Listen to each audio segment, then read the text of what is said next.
Just ഐറ്റളേക്ക് ഒന്ന് നോക്കി ഇങ്ങനെ കുറച്ച് നേരം ചുറ്റി നടന്ന് പിന്നെ നമ്മൾ നല്ല പുറത്തിറങ്ങി കേട്ടോ.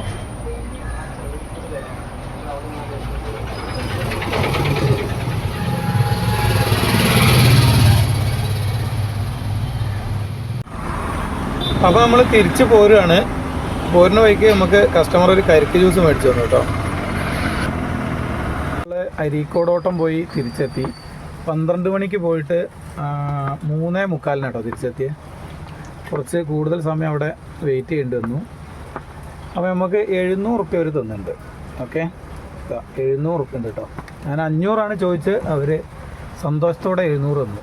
ഓക്കെ, അപ്പം ഇനി ലേശം ചിക്കൻ മേടിക്കണം. ഭക്ഷണം കഴിച്ചിട്ടില്ല, അപ്പോൾ വീട്ടിൽ പോയി എന്തെങ്കിലും ഫുഡ് കഴിച്ചിട്ട് വരണം. പിന്നെ അയമുട്ടിയാക്കൻ്റെ കടയിലേക്ക് പോയി നോക്കട്ടെ. അങ്ങനെ നമ്മൾ അയമുട്ടിയാക്കൻ്റെ കടയിലെത്തി. നേരത്തെ വിളിച്ചു പറഞ്ഞുകൊണ്ട് ചിക്കനൊക്കെ എടുത്ത് സെറ്റാക്കി വെച്ചിട്ടുണ്ട്. അപ്പോൾ നമ്മൾ ആ ചിക്കൻ എടുത്ത് നേരെ വീട്ടിലേക്ക് പോവുകയാണ്.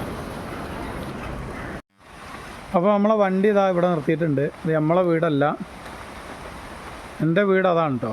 അങ്ങോട്ട് വണ്ടി എത്തൂല. അപ്പോൾ നമ്മൾ അയലക്കത്തെ വീട്ടിൽ നിർത്തിയ കേട്ടോ. അപ്പോൾ നമുക്ക് ഫുഡ് കഴിക്കാനുള്ള നേരമില്ല. ഇവിടെ എത്തിയപ്പം അർജൻറ്റായിട്ടൊരു ഓട്ടം വന്ന്, അപ്പം അങ്ങാടിയിലേക്ക് തന്നെ പോവുകയാണേ. അപ്പോൾ നമ്മൾ വീട്ടിൽ ഭക്ഷണം കഴിക്കാൻ പോയെങ്കിലും ഭക്ഷണം കഴിക്കാൻ പറ്റിയില്ല. കാരണം അർജൻറ്റായിട്ടൊരു ഓട്ടം ഉണ്ടായിരുന്നു. അപ്പോൾ തിരിച്ച് അങ്ങാടിയിലേക്ക് തന്നെ പോകുന്നു കേട്ടോ. അപ്പോൾ ഈ കാണുന്ന റോഡ് വയനാട് ടു നിലമ്പൂർ മലയോര ഹൈവേ ആണ്, എണ്ണെടുക്കല്ല. അപ്പോൾ നമ്മൾ വണ്ടി ട്രാക്കിൽ തന്നെ വെച്ചിട്ടുണ്ട്, ഈ ആരെങ്കിലും വരും എന്ന പ്രതീക്ഷയിൽ. അപ്പോൾ ഒരു 5 മണിയായപ്പോൾ നമ്മൾ ഒരു ചായയും കടിയും കുടിച്ചിട്ടോ. ഈ അങ്ങാടി മേലേക്കുംപാറ കേട്ടോ, നമ്മളങ്ങാടി താഴേക്കുംപാറ. നമ്മളെ ട്രാക്ക് താഴത്താണുള്ളത്.